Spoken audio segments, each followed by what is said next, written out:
Okay, I was asked by my Aunt Cheryl, and everybody always says Cheryl, but I don't know, ever since, for the last 65 years, that's what I've called her. So she asked to say a few things about Larry and memories. A lot of you guys are so much younger and probably don't know maybe even some of the history, but I'm Cheryl had in the program Michelle Cowley, so that is my name. But everybody knew me as Shelley. And when I started working at Beehive, Larry called me Shelley, and that stuck. So for the 9 years that I worked with Larry, as well as a lot of the other people that over the past 30, 40 years that I knew, they knew me as Shelley, and it was hard to break that and go by Michelle, even though that's what I went by in business and that. I started working at Beehive because of Larry in purchasing, and that became my primary occupation, and I owe it all to Larry. A lot of you don't know that we worked together with Danny.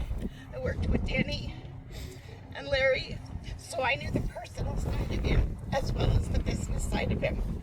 And the gift of gab that you talk about, Larry talked a lot, and we had a lot of time to do that in the line of work that we were in. We dealt with vendors and a lot of people. We did contract negotiations, and Larry just really, it just fit him perfectly because he was able to use that gift and be able to talk and to meet people. So I got to meet Larry's extended family right from the get-go with Danny.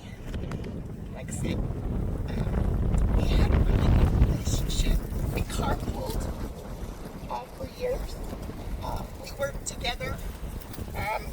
I kind of blame Larry on taking a young 22-year-old and breaking her into the world in kind of a man's line of business. And he took me to some interesting places with vendor lunches and meetings, and there were many nights that Kim would wait either at Cheryl's house or at my mom's house when we first were married because of parties and meetings that we had with these people. And so here I am, a 22-year-old young girl, naive girl, and Larry breaks me into this world of business. In our carpool days, Larry had we had 4 people that we carpooled with. So, Larry and Denny, or a little larger guys. I had a little Datsun B210, two-door. Larry and Denny rode in the back seat, and we would drive home. And there was one night on the way home that really hit us, is that January. There was no I-215 back then. There was only I-15, and we got on I-15. We're driving down the road, and the roads were so icy. A car in front of me was stopped and spinning, and we started to spin, and we all thought that we were going to die. And I think Danny and Larry saw the semi in our back door. So we had a lot of good times and a lot of fun. In addition, when Cheryl and Larry were married, a few years after they were married, my mom had me go down to stay with Larry and Cheryl. And that's, to be a newlywed, 2 kids in the family, Shari and Corey, that he was learning to raise them. And here he had this other 12-year-old that he had to help take care of for a summer. And I'll never forget that summer and that opportunity to get to know him and his extended family. There was one incident there when we had a wedding for someone in, I think, Larry's side of the family. Larry had this blue GTO, and he loved that. And we were driving up the mountain, and the car caught on fire. And we had to run down the mountain. There was no water, and he was not very happy that car caught on fire. But like I said, I had the opportunity to get to know them and the family before even really our family grew. And that's and Danielle mentioned this, and I think some of the other kids mentioned this. We have a wonderful family, extended. We always get together. We were always there for each other. Shari's side of the family, Val and Larry's siblings, his sisters. Linda was kind of like a second aunt to us. And just, we did so much together. We did Easters and Christmases and the 4th of July and fireworks. And Larry was always there and always hosting. Larry and Cheryl hosted so many work parties and events. They were just very social and welcoming of everybody. And it just kind of shows what he did. His whole family moved from California, and then several other members of his family moved, and they settled in at Zitzmark up in Sandy, close to where my mom was. And that meant a lot to my mom to have her sister finally in Utah. And then I know Larry and Cheryl's passion was to move to where they could have land and a barn and animals. So then his life and his direction changed. So Larry went from being in electronics, Raytheon and Beehive, and just selling tools and that, to Diamond D. And for a short stint, Larry was a realtor. I don't know if anybody of you guys knew that, but he helped get us in our house. So, I mean, he was very involved with us and part of the family.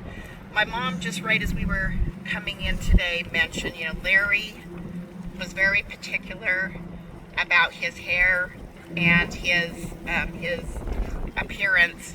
But she mentioned one of the things when they came to visit. We went to Saratoga. That was before Saratoga Springs was ever around, and it was an amusement park. And there was mosquitoes and crap. It was just mossy and mosquitoes. And my mom was just embarrassed, mortified that Larry probably thought about what kind of place is this compared to Magic Mountain or Disneyland, which we went to. Larry was an honored veteran, and we really appreciate his service. And he'll be honored in just a little bit. Some memories of other people besides kind of mine are that my mom also mentioned the first time she met Larry was in California, and she said they went to dinner with Alta, their Aunt Alta and Sammy, and she says Larry was so petite or organized, little petite portions, and he was very quiet, so unlike himself. And my mom thought, boy, this guy's not going to fit in our family at all.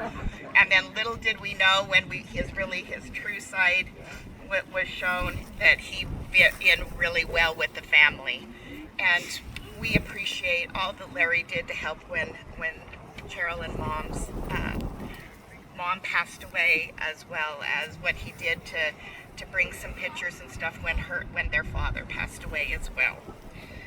Cheryl said that for every night Larry would give her, a kiss goodnight, and he wasn't really into wasting things, and very particular. So for Valentine's Day, he always gave her 8 mylar balloons. He didn't want to spend the money on flowers because they just died. So why even bother doing something like that? The family was extremely important to Larry, and you could see that from the start of how important they were. Let me see if I can change my pages here.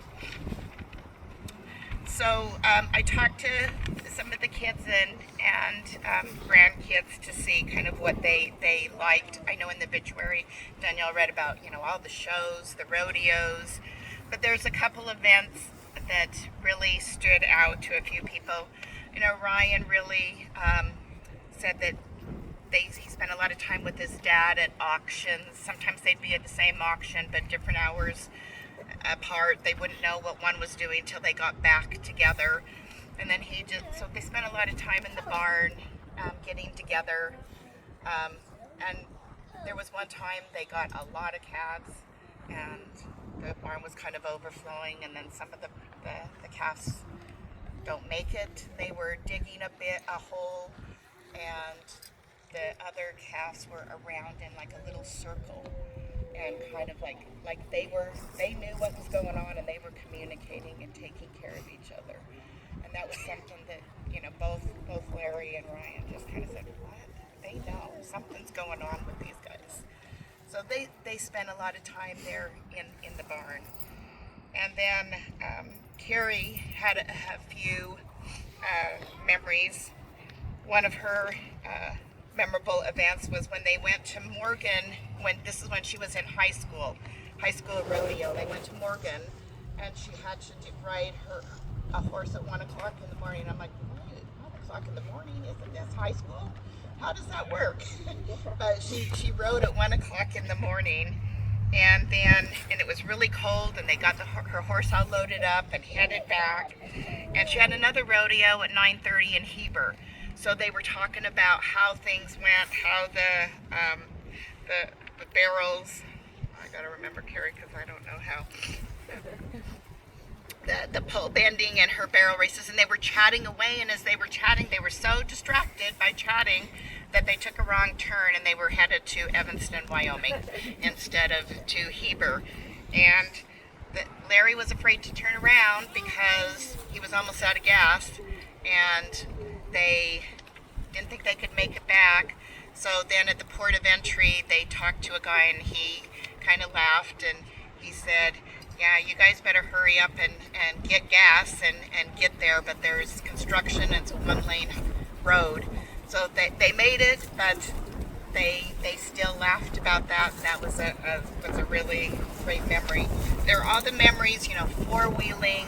So it kind of went from a lot of Disneyland and California and those types of things to the dunes and camping and rodeos. And that's where he could enjoy his time with his kids and grandkids and great-grandkids and see them. And believe me, he talked to everyone about them. We all heard lots of stories about that. Danielle had a story while camping that Larry's arm caught on fire. His sleeve was on fire, and he just kind of sat there like, oh, okay, what do I do? And he didn't seem too concerned or worried about that. And that was a story that they talked about. And then another family memory that several people mentioned about the same incident was Larry was riding the little white breeze, I guess it was Katie's four-wheeler, and he tried to go up one of these big dunes, and he was determined he was going to get up there, and he couldn't make it, and all of a sudden he rolled down the hill, and it was kind of scary, but then after talking to him, make sure he was okay, and things were okay. Then he hopped on the back of Carrie's four-wheeler, and they got to the top. When they got to the top and looked down, they said, yeah, it really was a lot steeper, and that four-wheeler was not going to get him up there. So he was lucky on that, but that's another memory that they all like. Katie has lots of great memories of her grandpa, but the one thing, and I think I mentioned that Larry's gift was, or I probably should have mentioned that I thought Larry's gift was being able to talk and communicate with people. He did that so well, and he had the gift of gab. But then Katie mentioned his gift was family. And that he lived and he supported his family no matter who you were and what you needed. And he always would take in or let each of his grandkids or whoever needed to come into his house and spend time there if they'd had a disagreement with a parent. And as grandpa for so many of the kids and grandkids and great-grandkids, he was her biggest supporter and her best friend and her provider. And there was never a time that he wasn't there for them. He would go with her. One of her special memories was supported her in breeding, when she was breeding her horses, and he would take her to the stallion farms, and he would sit down and he would go through all the pedigrees and take her to the vet and even be there for some of their births. The funny sayings that Larry used to use were, "That dog ain't hunting," "Where there's a will, there's a way," or just "walk it off." "Well is a deep hole in the ground."